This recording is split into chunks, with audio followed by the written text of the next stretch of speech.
দেশ তখন সবে স্বাধীনতা পেয়েছে। একাধিক সমস্যায় জর্জরিত সরকার দেশের মানুষের খাদ্য, বস্ত্র, বাসস্থানের ব্যবস্থা করে চলেছে। এমন সময় বিজ্ঞান ও প্রযুক্তি চর্চা অনেকের কাছেই ছিল বিলাসিতা মাত্র। যে জাতের গায়ে নেই কাপড়, পাতে নেই ভাত, তার আবার বিজ্ঞান শিক্ষা। অথচ সেই অন্ধকার সময় দাঁড়িয়ে বাঙালি বিজ্ঞানী রোপণ করেছিলেন এই দেশের ভবিষ্যৎকে। আমাদের সাময়িক সমস্যাগুলো মিটলে কিভাবে এই দেশের জনগণের কাছে বিজ্ঞান ও প্রযুক্তির সুফল পৌঁছাবে তার রূপরেখা তৈরি করতে শুরু করে দিয়েছিলেন তিনি। সত্যেন্দ্রনাথ বসুর উৎসাহে বাংলা ভাষাতে বিজ্ঞান চর্চার কেন্দ্র তৈরি হয়েছিল বঙ্গীয় বিজ্ঞান পরিষদ। এই বছর সেই প্রতিষ্ঠান ৭৭ বছরে পা দিল। আজ আমরা এই পর্বে জানব বঙ্গীয় বিজ্ঞান পরিষদের পথ চলার গল্প। একটি গোটা জাতিকে কিভাবে বিজ্ঞান চেতনায় উদ্বুদ্ধ করে তুলল এই প্রতিষ্ঠান, আজ জানব সেই গল্প। আপনারা শুনছেন ক্লক টাওয়ার। পৃথিবীর বিভিন্ন দেশের বিভিন্ন সময়ের বিভিন্ন মানুষের গল্প নিয়ে আসি আমরা প্রত্যেক সপ্তাহে, মানে গল্প হলেও সত্যি। আমাদের আজকের পর্বটি আর ৫টি পর্বের তুলনায় কিন্তু একটু আলাদা। বাংলা ভাষায় বিজ্ঞান চর্চার প্রসারে বঙ্গীয় বিজ্ঞান পরিষদের ভূমিকা ও নানা অজানা কথা নিয়ে এই পর্বটি করতে চলেছি আমরা। বর্তমানে বাঙালির ঐতিহ্যবাহী এই সংস্থা আর্থিক সংকটের মধ্যে দিয়ে চলছে। সরকারি অনুদানও অনিয়মিত। এই অবস্থায় পরিষদের একাধিক সদস্য অনুদান সংগ্রহের আশায় আমার আপনার মতো সাধারণ বাঙালির দ্বারস্থ হয়েছেন। ক্লক টাওয়ারের পক্ষ থেকে আমরা তাই ঠিক করেছি, এই পর্ব থেকে প্রাপ্ত আমাদের সমস্ত অর্থ আমরা বঙ্গীয় বিজ্ঞান পরিষদের হাতে তুলে দেব সত্যেন্দ্রনাথ বসুর জন্মদিনের পুণ্য লগ্নে, অর্থাৎ আগামী ১ জানুয়ারি। এই পর্বের মাধ্যমে কতটা অনুদান সংগ্রহ করা সম্ভব হবে আমরা জানি না, তবে আপনি চাইলে এই পরিমাণটি যথেষ্ট হতেই পারে। আপনাকে তার জন্য কিছুই করতে হবে না, শুধু এই পর্বটি স্কিপ না করে পুরোটা দেখতে হবে। তাহলেই ইউটিউবের তরফে আমরা আরও বেশি অর্থ লাভ করতে পারব। আগামী ২রা জানুয়ারি আমাদের এই চ্যানেলের কমিউনিটি পোস্টে জানিয়ে দেওয়া হবে শেষ অবধি আমরা আপনাদের সাহায্যে কত টাকা বঙ্গীয় বিজ্ঞান পরিষদের হাতে তুলে দিতে পারছি। তাই আপনাদের কাছে আমাদের বিনীত অনুরোধ, আজকের পর্বটা বাঙালির ঐতিহ্যবাহী এই সংস্থাকে ভালোবেসে পুরোটা শুনবেন। আপনার বন্ধু, আত্মীয়, পরিবার ও সোশ্যাল মিডিয়ায় শেয়ার করবেন, যাতে আমরা আরও বেশি করে মানুষের কাছে পৌঁছাতে পারি। আমাদের বা আপনার একার পক্ষে এই ঐতিহ্যবাহী সংস্থাকে বাঁচানো সম্ভব নয়, কিন্তু আমরা আপনারা সবাই মিলে একসঙ্গে হলেই কিন্তু সেটা সম্ভব হবে সহজেই। যারা বঙ্গীয় বিজ্ঞান পরিষদকে সরাসরি সাহায্যের হাত বাড়িয়ে দিতে চান, তারা এই পর্বের শেষে দেওয়া পরিষদের নিজস্ব ব্যাংক অ্যাকাউন্ট বা ইউপিআই মারফত সাহায্য পাঠাতে পারেন। সেখানেই দেওয়া আছে ইমেল ও ফোন নম্বর। মনে কোনো প্রশ্ন জাগলে পরিষদের সভ্যদের সঙ্গে সরাসরি কথা বলে নিতে পারেন। আসলে আমাদের বাঙালিদের আত্মবিস্মৃত জাত হিসেবে বদনাম আছে। চলুন না, এই ঐতিহ্যবাহী সংস্থাকে বাঁচিয়ে রেখে নিজেদের অস্তিত্বের স্বাক্ষর রেখে যাই আমরা সবাই।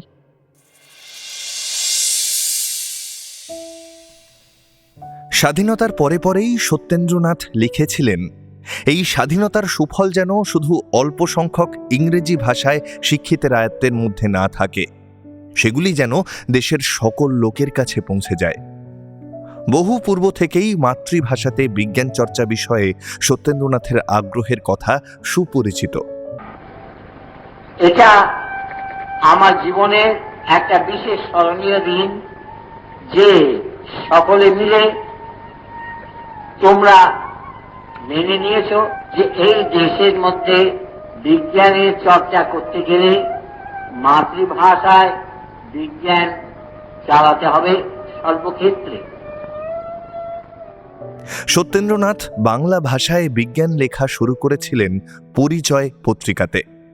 ১৯৩১ সালে প্রকাশিত সেই প্রবন্ধের নাম ছিল বিজ্ঞানের সংকট। ১৯২১ থেকে ১৯৪৫ সাল পর্যন্ত তিনি ঢাকা বিশ্ববিদ্যালয়ে অধ্যাপনা করেছিলেন। দেশভাগের ২ বছর আগেই সত্যেন্দ্রনাথ ঢাকা ছাড়তে বাধ্য হন দেশভাগের অশান্তিকে কেন্দ্র করে। এরপর কলকাতা বিশ্ববিদ্যালয়ে খয়রা অধ্যাপক পদে এসে যোগ দেন সত্যেন্দ্রনাথ।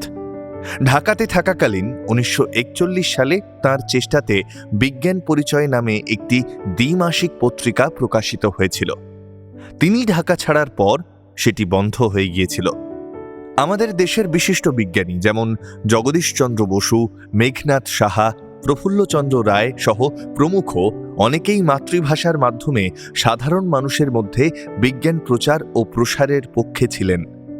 এ বিষয়ে 1947 সালে 18 অক্টোবর সত্যেন্দ্রনাথের অনুপ্রেরণাতে কলকাতা বিশ্ববিদ্যালয়ের রসায়ন অধ্যাপক সুবোধনাথ বাগচির উদ্যোগে রাজাবাজারে কলকাতা বিশ্ববিদ্যালয়ের বিজ্ঞান কলেজে এক সভা অনুষ্ঠিত হয়েছিল। সভাতে সভাপতিত্ব করেন রসায়ন অধ্যাপক সর্বাণী সহায় গুহ সরকার। সভাতে মোট 24 জন উপস্থিত ছিলেন। তাদের মধ্যে সুপরিচিত সাহিত্যিক পরিমল গোস্বামী ছাড়া সকলেই ছিলেন বিজ্ঞান জগতের সঙ্গে যুক্ত। এই সভাতেই সিদ্ধান্ত নেওয়া হয় যে 1948 সালের 15 জানুয়ারি বঙ্গীয় বিজ্ঞান পরিষদ প্রতিষ্ঠিত হবে। এই কাজের জন্য গঠিত পরিচালক মণ্ডলীর সভাপতি হন সত্যেন্দ্রনাথ ও কর্মসচিব সুবোধনাথ। পরিচালক মণ্ডলী পরিষদ প্রতিষ্ঠার সঙ্গে সঙ্গেই একই দিন থেকে জ্ঞান ও বিজ্ঞান নামে একটি মাসিক পত্রিকা প্রকাশের সিদ্ধান্ত নেয়। পত্রিকার সম্পাদক হন কলকাতা বিশ্ববিদ্যালয়ের রসায়নের অধ্যাপক প্রফুল্লচন্দ্র মিত্র। পরিষদের কাজের জন্য সহায়তা চেয়ে একটি আবেদনপত্র প্রচারিত হয়েছিল। সেই আবেদনে এবং জ্ঞান ও বিজ্ঞান পত্রিকার প্রথম সংখ্যাতে কর্মসচিব সুবোধনাথের একটি লেখাতে পরিষদের 5টি উদ্দেশ্য লেখা হয়েছিল। সংক্ষেপে সেগুলো ছিল এরকম: জনগণের বৈজ্ঞানিক দৃষ্টিভঙ্গি গঠন, স্কুল কলেজের পাঠ্যবস্তুকে সহজ ভাষায় চিত্তাকর্ষক কিন্তু যথাযথ রূপে প্রকাশ, স্কুল কলেজের জন্য পাঠ্যপুস্তক ও অন্যান্য ধরনের বিজ্ঞানের বই প্রকাশ, সাহিত্য বিশেষ করে শিশু সাহিত্যে বিজ্ঞানের প্রবেশ ঘটানো এবং বছরের বিভিন্ন সময়ে বিভিন্ন জায়গায় প্রদর্শনী ও বক্তৃতা এবং বাৎসরিক সম্মেলন আয়োজন। 1948 সালের 25 জানুয়ারি রামমোহন লাইব্রেরি হলে প্রায় 400 জনের উপস্থিতিতে পরিষদ প্রতিষ্ঠিত হয়েছিল। সভার সভাপতিত্ব করেন সাহিত্যিক রাজশেখর বসু, যিনি পরশুরাম ছদ্মনামে বিখ্যাত। প্রধান অতিথি ছিলেন কলকাতা বিশ্ববিদ্যালয়ের উপাচার্য প্রমথনাথ বন্দ্যোপাধ্যায়। বক্তাদের মধ্যে উল্লেখযোগ্য ছিলেন কর্মসচিব সুবোধনাথ বাগচি, হেমেন্দ্র প্রসাদ ঘোষ, অতুল চন্দ্র গুপ্ত, সজনীকান্ত দাস ও সত্যেন্দ্রনাথ বসু। পরিষদের প্রথম সাধারণ সভা অনুষ্ঠিত হয়েছিল বিজ্ঞান কলেজে ফলিত রসায়ন বিভাগের বক্তৃতা কক্ষে 21 ফেব্রুয়ারি 1948-এ। সভাতে সভাপতিত্ব করেন সত্যেন্দ্রনাথ বসু। এক মন্ত্রণা পরিষদ বা অ্যাডভাইজারি বোর্ড তৈরি করা হয়, যার সদস্য সংখ্যা ছিল 151 জন। তৎকালীন সদস্যদের মধ্যে উল্লেখযোগ্য ছিলেন বিনয় কুমার সরকার, রাজশেখর বসু, সুনীতি কুমার চট্টোপাধ্যায়, গোপাল হালদার প্রমুখ। পশ্চিমবাংলার বাইরে দিল্লি, এলাহাবাদ, রাঁচি, ঢাকা ইত্যাদি জায়গা থেকেও মন্ত্রণা পরিষদের সদস্য নেওয়া হয়েছিল। সেই বছর 18 মার্চ মন্ত্রণা পরিষদের সভাতে বসু বিজ্ঞান মন্দিরের অধিকর্তা দেবেন্দ্র মোহন বসুকে সভানায়ক ও কলকাতা বিশ্ববিদ্যালয়ের রসায়ন বিভাগের অধ্যাপক দুঃখহরণ চক্রবর্তীকে সচিব নির্বাচিত করা হয়। 1949 সালের 18 ফেব্রুয়ারি বার্ষিক সাধারণ অধিবেশনে গঠনতন্ত্র চূড়ান্ত রূপে গৃহীত হয়। প্রথম দিকে প্রতি বছরই কার্যকরী সমিতির নির্বাচন হতো। 1983 সাল থেকে কার্যকরী সমিতির সময়কাল বাড়িয়ে 3 বছর করা হয়। সেই নিয়মই এখনো চলছে। 1974 সালে সত্যেন্দ্রনাথের প্রয়াণ পর্যন্ত তিনিই ছিলেন পরিষদের সভাপতি। পরিষদ তো গঠন হলো, কিন্তু কাজকর্ম চলবে কোথা থেকে? অফিস কোথায়? প্রথম দিকে বসু বিজ্ঞান মন্দির কর্তৃপক্ষ একটি ঘর পরিষদকে ব্যবহারের জন্য দিয়েছিলেন। প্রথম যুগে পরিষদের কার্যকলাপ মূলত সেই ঘর ও বিজ্ঞান কলেজে সত্যেন্দ্রনাথের অফিস থেকেই পরিচালিত হতো। পরিষদের নিজস্ব বাড়ি তৈরির কাজ শুরু হয় 1960-এর দশকে। 1960 সালে গোয়া বাগানে কলকাতা ইমপ্রুভমেন্ট ট্রাস্টের কাছ থেকে একটি জমি কেনা হয়েছিল। 1964 সাল থেকে সেখানে বাড়ি তৈরির কাজ শুরু হয়। 1964 সালের 1 জানুয়ারি পরিষদ ভবনের ভিত্তিপ্রস্তর স্থাপন করেন মুখ্যমন্ত্রী প্রফুল্ল কুমার সেন। বাড়ি তৈরির টাকা সাধারণ মানুষ ও সরকারের কাছ থেকে দান হিসেবে পাওয়া গিয়েছিল। 1969 সালে পরিষদ নতুন বাড়ি থেকে কাজ শুরু করে। প্রথমে কেবল বেসমেন্ট ও একতলা থাকলেও পরে অর্থ জোগাড় হলে ভবনের আরও 2টি তলা নির্মাণ করা হয়েছিল। পরিষদ প্রথম থেকেই বিজ্ঞান বিষয়ক বই প্রকাশে জোর দিয়েছিল। কার্যকরী সমিতির সিদ্ধান্ত অনুসারে লোকবিজ্ঞান গ্রন্থমালা নামে বিজ্ঞানের বিভিন্ন বই প্রকাশ করা হয়েছিল। প্রথম বইটি লেখেন চারুচন্দ্র ভট্টাচার্য। 1949 সালের 2রা ফেব্রুয়ারি তড়িতের অভ্যুত্থান নামের এই বই পরিষদের প্রথম প্রতিষ্ঠা বার্ষিকী উদযাপনের অনুষ্ঠানে প্রকাশিত হয়েছিল। এই গ্রন্থমালাতে বেশ কিছু সুপরিচিত বিজ্ঞানী বিভিন্ন সময়ে লিখেছেন। এছাড়া বিজ্ঞান প্রবেশ নাম দিয়ে পরিষদ একটি বই প্রকাশ করবে স্থির করেছিল। প্রথম 2 বছরে 4টি বই প্রকাশিতও হয়েছিল। পদার্থবিদ্যার গোড়ার কথা নিয়ে 4টি বইয়েরই লেখক ছিলেন চারুচন্দ্র ভট্টাচার্য। পরিষদ একটি বিজ্ঞান বিষয়ক এনসাইক্লোপিডিয়া বা বিজ্ঞান কোষ প্রণয়নের পরিকল্পনা নিয়েছিল, কিন্তু সরকারি সাহায্য না পাওয়াতে শেষ অবধি তা হয়ে ওঠেনি। রামেন্দ্র সুন্দর ত্রিবেদীর পারিবারিক আর্থিক সহায়তায় প্রকাশিত বিজ্ঞান বিষয়ক বইগুলির কথা এক্ষেত্রে বিশেষভাবে উল্লেখযোগ্য। পরিষদ প্রকাশিত অসীম কুমার মুখোপাধ্যায়ের লেখা বাংলার নবজাগরণে বিজ্ঞান চেতনা বইটি রবীন্দ্র পুরস্কার পেয়েছে। বর্তমানে পরিষদ খুব শীঘ্রই তাদের নতুন ও পুরাতন বেশ কিছু বই ইবুক হিসেবেও আনতে চলেছে। 3টি বইয়ের কথা এখানে বিশেষ করে বলতে হয়। 1980 সালে প্রকাশিত হয়েছিল সত্যেন্দ্রনাথ বসু রচনা সংকলন। 1993 সালে সত্যেন্দ্রনাথের জন্মশতবর্ষে এই বইটির একটি সংস্করণ প্রকাশিত হয়। সম্প্রতি পরিষদের 75তম বর্ষে একটি পরিবর্ধিত সংস্করণ প্রকাশের পরিকল্পনা নেওয়া হয়েছে। এছাড়া সত্যেন্দ্রনাথের ছাত্রী পূর্ণিমা সিংহ তার শিক্ষকের সাক্ষাৎকার নিয়ে তা লিপিবদ্ধ করেছিলেন। আমার কথা শীর্ষক সেই বইটিও সম্প্রতি পুনঃমুদ্রিত হয়েছে। বঙ্গীয় বিজ্ঞান পরিষদের 50 বছরের ইতিহাস নিয়ে অধ্যাপক জয়ন্ত বসু লিখেছিলেন বঙ্গীয় বিজ্ঞান পরিষদ 50 বছর পরিক্রমা। পরিষদ পাঠ্যপুস্তক প্রকাশ করাও শুরু করেছিল। পশ্চিমবঙ্গ মধ্যশিক্ষা পর্ষদের অনুরোধে পর্ষদ 1951 সালে 6ষ্ঠ থেকে 8ম শ্রেণীর জন্য প্রাথমিক বিজ্ঞান প্রথম, দ্বিতীয় ও তৃতীয় ভাগ 3টি পাঠ্যপুস্তক প্রকাশ করেছিল। দ্বিতীয়টির লেখক ছিলেন গোপালচন্দ্র ভট্টাচার্য, অন্য দুটির চারুচন্দ্র ভট্টাচার্য। 1959 সালে পরিষদ মাধ্যমিক স্তরের বিজ্ঞানের কয়েকটি পাঠ্যপুস্তক প্রকাশ করেছিল। মাধ্যমিক পদার্থবিদ্যা, রসায়ন ও জীববিদ্যার বই 3টির লেখক ছিলেন 3 সুপরিচিত বিজ্ঞানী ও অধ্যাপক, যথাক্রমে চারুচন্দ্র ভট্টাচার্য, অসীমা চট্টোপাধ্যায় ও রুদ্রেন্দ্র কুমার পাল। 1948 সালে ম্যাকমিলান কোম্পানির সঙ্গে চুক্তি করে 4টি বিজ্ঞানের পাঠ্যপুস্তক প্রকাশিত হয়েছিল এবং সেগুলি যথেষ্ট সমাদৃতও হয়েছিল। তবে পরে নানা কারণে পরিষদ পাঠ্যপুস্তক প্রকাশ করা বন্ধ করতে বাধ্য হয়। পরিষদের প্রকাশিত জ্ঞান ও বিজ্ঞান পত্রিকা বাংলাতে বিজ্ঞান শিক্ষার ক্ষেত্রে এক গুরুত্বপূর্ণ ভূমিকা পালন করেছে।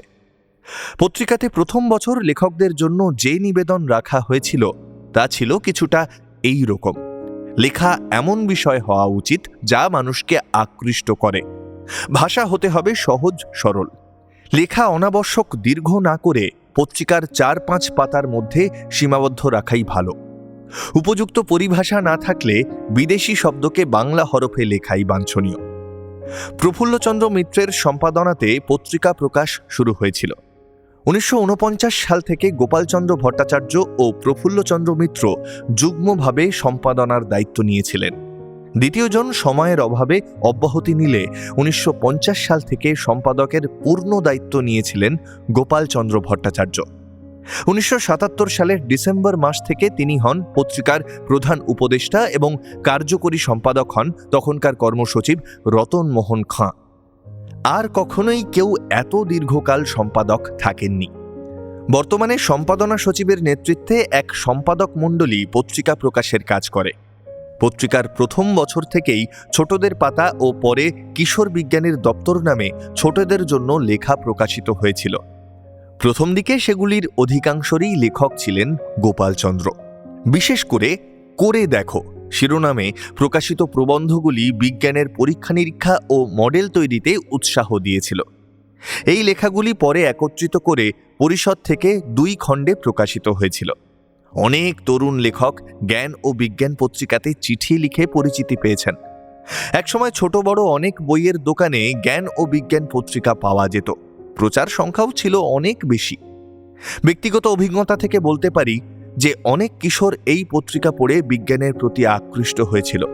কিন্তু বর্তমানে ছাপা বই ও পত্রিকার প্রতি পাঠকদের আগ্রহ বেশ কিছুটা কমেছে। সম্প্রতি খড়গপুরের ইন্ডিয়ান ইনস্টিটিউট অফ টেকনোলজির উদ্যোগে ন্যাশনাল ডিজিটাল লাইব্রেরি আর্কাইভে জ্ঞান ও বিজ্ঞান পত্রিকার পুরনো সংখ্যাগুলি রক্ষিত হয়েছে।